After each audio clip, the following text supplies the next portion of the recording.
या प्रभागातील प्रमुख मुद्दा बायगर डंपिंगचा आपला सगळ्यांना कल्पना आहे।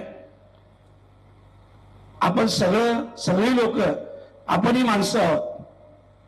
आपल्यालाही जगण्याचा अधिकार आहे, आपल्यालाही निरोगी राहण्याचा अधिकार आहे।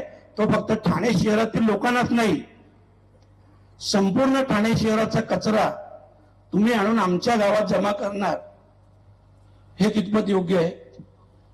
या डंपिंगला आपल्या हिरा पाटील साहेबांनी तीव्र विरोध केला। मगाशी आपल्या एका बांधवाचं नाव घेतलं, त्यांनी त्याच्या शेतातून गाड्या पाडून दिल्या नाही।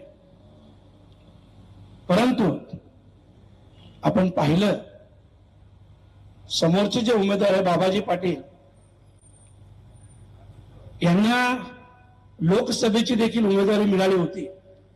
आपल्या सगळ्यांना कल्पना असेल, लोकसभेची उमेदवारी मिळाल्यानंतर ज्यांनी मांडवली केली, कॉम्प्रोमाइज केली, काही करोड मध्ये विकला गेला, ती व्यक्ती नगरसेवक असताना त्यांच्याकडून आपण काय अपेक्षा करणार आहोत?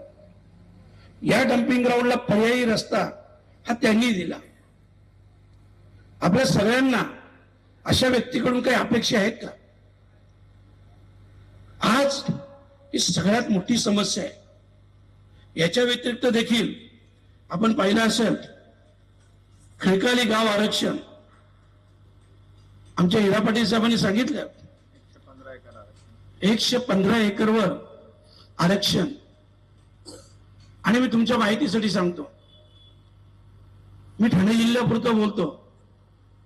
ठाणे जिल्ह्यात जिथं जिथं भूमिपुत्रांच्या जागा ह्या बाकी आहेत, डेव्हलपमेंट व्हायच्या बाकी आहेत, बरोबर त्याच जागांवर सरकारचं आरक्षण पडतो।